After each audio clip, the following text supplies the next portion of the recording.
Hello नमस्कार, कैसे हो आप सब लोग। तो आज मैं आपके लिए लेकर आया हूँ एक नया टॉपिक जिसका नाम है कोशिका, जिसे इंग्लिश में कहते हैं सेल। आज अपन इसी को पूरा डिटेल में पढ़ने वाले हैं। तो आज अपन इसमें देखेंगे कि इसकी संरचना क्या है, मुख्य भाग कौन कौन सी होती हैं। ठीक, कौन कौन सा पढ़ना है अपन को, संरचना क्या है इसकी, मुख्य भाग कौन कौन सी है,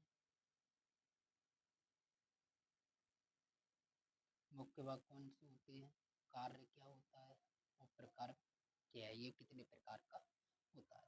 तो वीडियो को स्टार्ट करते हैं। कोशिका, कोशिका क्या है, कोशिका जो होती है वो जीवों की सबसे छोटी और संरचनात्मक इकाई है। कोशिका क्या है, कोशिका सभी जीवों की सबसे छोटी और संरचनात्मक इकाई होती है। जो कोशिका होती है वो सभी जीवित प्राणियों में पाई जाती है, या कहें जो सभी जीवित प्राणी होती है वो कोशिकाओं से मिलकर बने होती है। इसे ही जीवन का बेसिक यूनिट ऑफ लाइफ कहा जाता है। कोशिका को क्या कहा जाता है, बेसिक यूनिट ऑफ लाइफ कहा जाता है। इसकी जो खोज है वो रॉबर्ट हुक ने 1665 में की थी। खोज कब की थी, रॉबर्ट हुक नामक एक वैज्ञानिक थे, उन्होंने इसकी खोज जो है वो 1665 में की थी। अब आता है स्ट्रक्चर, सेल ऑफ स्ट्रक्चर। इसकी जो मुख्य संरचना है वो निम्न भागों से मिलकर बनी होती है।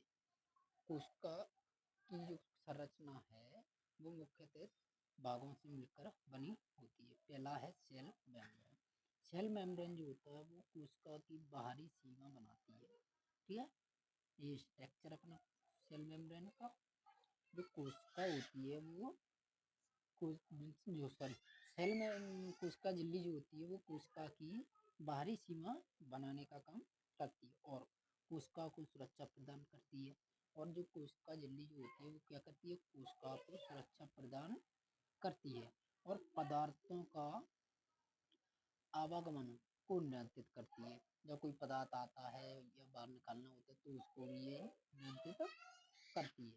दूसरा है कोशिका द्रव्य, जिसे बोलते हैं साइटोप्लाज्म। ठीक है, जो साइटोप्लाज्म होता है वो जेली जैसा पदार्थ होता है। कैसा पदार्थ होता है, ये जेली जैसा पदार्थ होता है, जैसे कि आप देख पा रहे होंगे डायग्राम में। ठीक है, गोल जो मैंने किया है उसमें दिख रहा होगा कोशिका द्रव्य। ठीक है, और कोशिका के सभी अंगक जो है वो ऑर्गेनेल्स इसमें पाए जाती हैं। यानी कि जो कोशिका में जो ऑर्गेनेल्स होती हैं, अंगक होती हैं, वो कोशिका द्रव्य के ही अंदर पाई जाती हैं। ठीक है, यह अनेक जैविक रासायनिक क्रिया यही होती है। जो कोशिका के अंदर अनेक जैविक रासायनिक क्रिया होती है वो कोशिका द्रव्य के ही अंदर होती है। अब आता है केंद्रक, जिसे बोलते हैं न्यूक्लियस। न्यूक्लियस जो होता है वो कोशिका का नियंत्रक केंद्रक होता है। यह डीएनए और आनुवंशिक पदार्थ उपस्थित होते हैं। जो केंद्रक है ना उसमें डीएनए एवं आनुवंशिक पदार्थ उपस्थित रहते हैं। ठीक है, और कोशिका की वृद्धि, यानी जो केंद्रक होता है वो कोशिका की वृद्धि और विभाजन को नियंत्रित करने का भी काम करता है। ठीक है, तो आप समझ में आगे होगी। आगे बढ़ती है।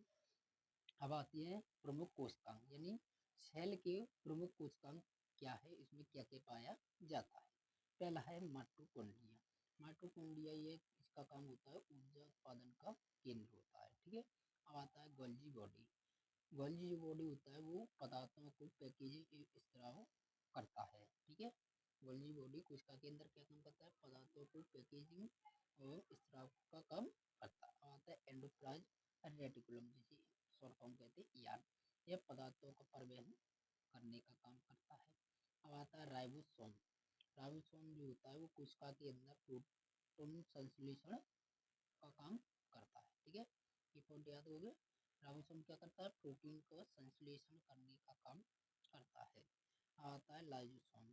लाइसोसोम का काम होता है अवशिष्ट पदार्थों का पाचन करना। जैसे कोई अपन ने अवशिष्ट पदार्थ खाए, पिज्जा मैगी बर्गर, ऐसे जब जो खाते हैं तो उसको लाइसोसोम क्या है, अवशिष्ट पदार्थों को पाचन इसका जो काम होता है वो संग्रहण का कार्य करता है। ठीक है, ये पॉइंट याद हो गए। एक बार और रिवीजन कराते हैं। माइटोकॉन्ड्रिया का मतलब ऊर्जा उत्पादन का केंद्र। ठीक, गोल्जी जो बॉडी होती है वो पदार्थों को पैकेजिंग तथा एवं स्राव का काम करती है। एंडोप्लाज्मिक रेटिकुलम जो होता है वो पदार्थों का परिवहन करता है। और राइबोसोम जो होता है वो प्रोटीन का संश्लेषण करता है। इसे ही प्रोटीन की फैक्ट्री कहा जाता है, राइबोसोम। और लाइसोसोम जो होता है वो अवशिष्ट पदार्थों का पाचन करता है। ठीक है, अगला है वैक्यूल। वैक्यूल जो होता है वो संग्रहण का कार्य करता है। अब आता है कोशिका के महत्व। कोशिका के महत्व क्या है? तो यह शरीर की वृद्धि में मदद करता है। जो सेल होती है वो शरीर की वृद्धि में मदद करती है, ऊर्जा उत्पादन करती है, भोजन का पाचन करती है, नई कोशिकाओं का निर्माण करती है। ठीक है, जो सेल होती है वो क्या क्या करती है? शरीर की वृद्धि में मदद करती है। ठीक है, ऊर्जा का उत्पादन करना, भोजन का पाचन करना, नई कोशिकाओं का निर्माण करना। ठीक है, आगे देखते हैं। अब आते हैं प्रकार। कोशिका जो होती है वो दो प्रकार की होती है। पहली होती है पादप कोशिका और प्लांट, जिसे कहते हैं प्लांट सेल। पादप कोशिका में क्या क्या होता है? इसमें सेल वॉल होती है, क्लोरोप्लास्ट पाए जाते हैं और आकार इसका जो होता है वो आयताकार होता है, जैसे कि मैंने डायग्राम सहित लगाया है। ठीक है, ये है अपनी प्रोकैरियोटिक कोशिका। इसके अंदर बहुत कुछ पाया जाता है जो कि अपन अगली वीडियो में अपन इसको फुल डिटेल में पढ़ने वाले हैं। प्रोकैरियोटिक कोशिका और यूकेरियोटिक कोशिका को अपन अगली वीडियो में फुल डिटेल में पढ़ेंगे। ठीक है, जंतु कोशिका दूसरी कौन सी होती है?